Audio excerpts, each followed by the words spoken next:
नमस्कार विद्यार्थी मित्रांनो, स्वागत आहे तुमचं आपल्या यूट्यूब चॅनलमध्ये. आणि मी प्रथम डोके सर स्वागत करतो तुमचं आपल्या यूट्यूब चॅनलमध्ये. मित्रांनो, आपल्या सर्वांना माहिती आहे की महाराष्ट्रामध्ये आता जी पोलीस भरती झालेली आहे आणि त्यानंतर नवीन पोलीस भरती होणार आम्ही वारंवार तुम्हाला सांगत आलेलो आहे मित्रांनो. कारण की तुम्ही ज्या गोष्टी आपण मनावर घेत नाही त्या गोष्टी आपल्याला एक ना एक दिवस मनाला लागून जातात. आणि ह्याच गोष्टीचं आपण गांभीर्यानं घेतलं तर एक ना एक दिवस आपण त्या गोष्टी आपल्याला कुठं तरी कामी येतात. आणि आज आम्ही तुम्हाला जी माहिती सांगतोय ती उद्या तुम्हाला आज ना उद्या तुमच्या कधी ना कधी तुमच्या आयुष्यामध्ये कामी येणार आहे. फक्त तुम्ही काय करायचं की सातत्य, संयम जर आपण आपल्याकडे असेल आणि व्हिडिओ बघण्याची जर मानसिकता असेल तर तुम्हाला हे गोष्टी कळून जातील की नक्की पोलीस भरती होणार आहे. आता मी वारंवार तुम्हाला सांगत आलो की मित्रांनो, पोलीस भरती होणार आहे, पोलीस भरती होणार आहे. पण बऱ्याच जण अजून वाटतं की पोलीस भरती आता तर झाली, पण आता नवीन पोलीस भरती कधी होणार हे देखील तुम्ही लक्षात घ्या मित्रांनो. आपल्याला माहिती आहे की दिवाळीपर्यंत ही पोलीस भरती होणार आहे मित्रांनो, लक्षात घ्या. तर आता आपल्याला माहिती आहे आपल्या समोर जी पदं दिसत आहेत ती 20,000 पदं. आता लक्षात घ्या, 20,000 पदं आजपर्यंत कधी भरली नव्हती आणि ह्याच्या पुढे देखील कधी भरली जाणार नाहीत अशी पदं आपल्या समोर आहेत. आणि आतापर्यंत जेवढी भरती झाली, कधी 17,000 झालेली आहे, कधी 15,000ची भरती झालेली आहे, कधी 11,000 पदांची भरती झालेली आहे. आता आपल्या समोर दिसत आहे की 20,000 पदांची भरती असणार आहे. आणि एकट्या मुंबईसाठी किती जागा आहेत तर मित्रांनो लक्षात घ्या की मुंबई शहर आणि मुंबई उपनगर आपल्याला ज्या गोष्टी लक्षात येतात, मुंबई शहर मुंबई उपनगर या दोन गोष्टीमध्ये जर आपण विभागणी केली तर किती किती पदसंख्या लागू शकते तर माहिती आपल्याला शिपाई पदासाठी हे बघा, शिपाई पद, त्यानंतर चालक आणि बॅट्समन. आता हे जर आपण लक्षात घेतलं, शिपाई, चालक आणि बॅट्समन ह्याच्यासाठी किती पद आहेत मित्रांनो. आपण जर जी आर बघितला असेल किंवा इतर काय काय जणांनी बघितलं असेल, काय जणांना नवीन असेल, पण मित्रांनो जे विद्यार्थी आता नुकतेच 12वी पास झालेले आहेत त्यांना त्यांच्या पुढे करिअरचं टेन्शन असतं. आणि हे करिअर आपण करत असताना आपल्यासमोर काय करायचं आहे, नेमके ऑप्शन किती आहेत. आता आपल्यासमोर एवढ्या मोठ्या प्रमाणात 2026 मध्ये एवढ्या मोठ्या प्रमाणात भरती आहेत. आता तलाठी भरती जी होती आपल्याला माहिती आहे तलाठी, तर ही भरती जी आहे ती MPC विभागाकडे गेलेली आहे. आता ही परीक्षा कोण घेणार आहे तर MPC विभाग घेणार आहे. म्हणजे जे आयोगाकडे भरती गेली आणि ह्याच्यामुळे काय झालं की तलाठी भरती करणाऱ्या विद्यार्थी संख्या कमी झाली. कारण की MPC म्हणलं तर 2 परीक्षा असतात. आता ह्याच्यामध्ये किती परीक्षा घेतल्या जातात हे देखील आपल्याला लक्षात येईल लवकरच. पण आधी तलाठी भरतीचे काय व्हायचं, एकच पेपर व्हायचा आणि त्याच्यामध्ये तलाठी पद हे निवडलं जायचं. पण आता काहीतरी 2 परीक्षा होणार आहेत, ते कोणाकडे गेले ते MPC विभागाकडे गेले. आता पोलीस भरती आपली MPC कडे जाऊ नये हे लक्षात घ्या. आणि पोलीस भरती कधी सुद्धा MPC विभागाकडे जाणार नाही. कारण की पोलीस खातं हे स्वतंत्र खातं आहे, त्याच्यामध्ये गृह विभाग खातं असल्यामुळे त्यांची पदं त्यांनाच भरण्याचा मान्यता आहे. लक्षात घ्या, त्यामुळे ही परीक्षा कधीही जाऊ शकत नाही. याला शारीरिक चाचणी असते, लेखी परीक्षा असते, संपूर्ण गोष्टी आहेत. आता ह्या गोष्टी लक्षात घेत असताना आपल्याला माहिती आहे की पोलीस भरती जी आहे ते नोव्हेंबर महिन्यामध्ये का होणार हे देखील तुम्हाला सांगणार आहे मित्रांनो. तर पोलीस भरती नोव्हेंबर महिन्यामध्ये का होणार तर लक्षात घ्या की आता आपल्यासमोर पदं दिसत आहेत, 20,000 पदं आहेत. ह्याच्यामध्ये मुंबईसाठी किती आहेत, एकट्या मुंबईसाठी कमीत कमी 4,000 पदं ही एकट्या मुंबईसाठी असणार आहे मित्रांनो, लक्षात घ्या.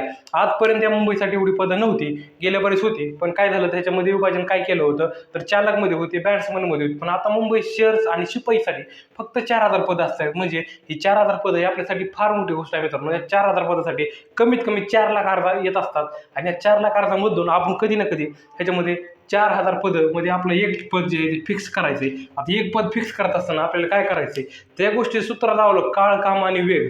आपला वेग जो आहे तो फास्ट असला पाहिजे, काम आपण फास्ट केलं पाहिजे आणि काळ म्हणजे आपण वेळेला महत्त्व दिलं पाहिजे. जेव्हा तुम्ही वेळेला महत्त्व देता, जेव्हा तुम्ही वेळेची कदर करता तेव्हाच वेळ तुमचं कदर करते, तेव्हा तुम्ही तिथं कुठं ना कुठं तुम्हाला फायदा होत होतो. आता जर तुम्ही वेळेचं महत्त्व नाही केलं तर तुम्ही 100% ह्याच्यामध्ये काही ना काही एखादं पद तुम्हाला मिळणार असतं पण ते तुमच्या हातून जात असतं. पण हे कशामुळे जातं जर तुम्ही वेळेचं कदर करत नाही. आता काम म्हणजे काय तर आपलं जे पूर्ण दिवसभराचं काम जे आहे, आता बरेच जण काय करतात की कुठं जॉब करत असतात, काही जण पोलीस भरती तयारी करणारे म्हणले की पूर्ण विद्यार्थी आहेत ते काही जण लायब्ररी करत असतात. आता लायब्ररी जर केलंय तर किती वेळ तुम्ही लायब्ररीचा अभ्यास केला पाहिजे, किती वेळ तुम्ही ग्राउंड केलं पाहिजे, हे तुमचं पूर्णपणे वर्षभराचं शेड्यूल असेल तर तुम्ही 100% ह्याच्यामध्ये कुठं ना कुठं तुमचा एक पोस्ट तुमची निघू शकते. आता हे पूर्णपणे आपल्याला सूत्र जे आहे ते फक्त दिवाळीपर्यंत अवलंबायचं आहे. म्हणजे आता आपल्याला माहिती आहे 2026 दिवाळी पर्यंत म्हणजे हे 6 महिने जे आहेत हे 6 महिने आपल्याला अत्यंत वेगाने आपल्यासमोर जाणार आहेत. आता बघत 6 महिने जातात पण आपल्याला कळत नाही 6 महिने कसे गेले. पण या 6 महिन्यामध्ये आपल्याला कुठं ना कुठं आपली एक जागा काढायची असेल तर आपल्याला काय करावं लागेल तर ह्या वेळेला महत्त्व दिलं पाहिजे. आणि वेळेला महत्त्व देत असताना ह्या पदं आपल्या समोर आहेत 20,000 पदं, ह्याच्यामधील एकच पद आपल्याला घ्यायचं आहे, बाकीच्यांना काय करायचं नाही. फक्त आपले 20,000 मधलं फक्त आपली एकच जागा घ्यायची आहे. आता महाराष्ट्रामध्ये जर विचार केला कमीत कमी 3 ते 4 लाख विद्यार्थी जे प्रॉपर अभ्यास करतात, म्हणजे प्रॉपर 3 ते 4 लाख विद्यार्थी, म्हणजे पूर्णपणे अकॅडमी जर बघितलं तर प्रत्येक अकॅडमीला कमीत कमी 1500 असे विद्यार्थी महाराष्ट्रामध्ये, आणि जे घरगुती व्यायाम करतात किंवा घरगुती पर्सनल अभ्यास करतात तसे विद्यार्थी 4-5 हजार असे आपल्याला सापडून जातील. जेव्हा तुम्ही पोलीस भरतीच्या ग्राउंडवर जाता तेव्हा तुमच्या आता आता सध्या ग्राउंडवर हे पूर्णपणे ग्राउंड जे आहे ते रिकामं असतं. फक्त अकॅडमीवाले विद्यार्थी तुम्हाला दिसणार. ग्राउंडवरमध्ये जे बघायला मिळतात फक्त अकॅडमीवाले दिसतात. पण आता जो विद्यार्थी आता ह्या कालावधीनंतर तुम्हाला ग्राउंडमध्ये दिसणार ते 100% वरती दिसणार, हे देखील लक्षात घ्या. ह्या कालावधीमध्ये जो विद्यार्थी ग्राउंडमध्ये आहे तोच तिथं वर्दीमध्ये दिसणार. पण जेव्हा भरती निघेल, आता समजा नोव्हेंबरमध्ये भरती निघणार आहे, तर सप्टेंबर, ऑक्टोबर हे 2 महिन्यात अनेक विद्यार्थी ग्राउंडवरमध्ये येतात. म्हणजे ग्राउंडमध्ये असा विषय होतो की आपल्या मराठी भाषेत झालं तर थुका टाकायचा जागा राहत नाही, असे विद्यार्थी इथं येऊन बसतात. पण अशा विद्यार्थी आपल्याला काय करायचं की एवढे विद्यार्थी बघितलं की दुसरी पोरं त्यांचा संयम तुटतो. म्हणजे आले एवढे विद्यार्थी आहेत पोलीस भरतीला, आपलं कसं व्हायचं, असे बरेच जण असतात. पण मित्रांनो लक्षात घ्या की सगळेच हिरे नसतात. आपल्याला माहिती आहे की किती जरी आपल्याला माहित आहे 100 पिकलेले आंबे आहेत त्याच्यामध्ये एकाच नासका आंबा असतो, तो 100 आंबे नसत असतो. ते कशामुळे नसतं, तर आता एखादा विद्यार्थी म्हणला अकॅडमीत समजा 500 मुलं आहेत आणि त्या 500 मुलामधील एकच विद्यार्थी म्हणत आहे याला अकॅडमीत काय खरं नाही आणि आपलं काय भरतीचं काय ह्याच्यामध्ये होऊ शकत नाही, एवढे मोठ्या प्रमाणात जागा कमी असतात आणि एवढं पोरं असतात. म्हणजे हा जो शब्द आहे तो 500 विद्यार्थ्यांचं तिथं संयम आणि मनातली अशांतता जो आहे तो निर्माण करत असतो. मनामध्ये काहीतरी भीतीचं वातावरण निर्माण करतो. म्हणजे तुम्हाला सांगायचं तात्पर्य आहे की तुम्हाला कुणीही काही सांगू द्या, जगानं काही सांगितलं आपल्याला त्याचं काही घेणं नाही. आपली एक जागा काढायची तेव्हा आपल्या लक्षात घ्यायचं आपली एका जागेसाठी आपल्याला किती का विद्यार्थी असतात. जर 20,000 जागा असल्या, 20 लाख विद्यार्थी असले, आपली फक्त एकच जागा घ्यायची. ती जागा घेत असताना फक्त मार्ग कशा प्रकारे पाडायचे, तर ग्राउंडमध्ये 45च्या पुढेच मार्क घ्यायचे. 50 पैकी जर तुम्ही शहराला फॉर्म भरला असेल तर 50च्या पुढेच 45च्या पुढेच मार्क घ्यायचे. आणि जर लेखी परीक्षा घेतला तर 90च्या पुढेच मार्क घ्यायचे. जर कोणाचाही बाप तुम्हाला तिथं अडवू शकत नाही पोलीस होण्यापासून, हे लक्षात घ्या. आणि हे जर सूत्र अंमलात असेल, तुम्हाला हा वर्षभर हे 6 महिने तुमच्या हातात आहे, या 6 महिन्यामध्ये आपल्याला पूर्णपणे अभ्यासाचं नियोजन आखावं लागेल. तेव्हा तुम्ही ह्याच्यामध्ये काही ना काही होऊ शकता. आता मित्रांनो पूर्णपणे पोलीस भरती 100% येणार हे लक्षात घ्या.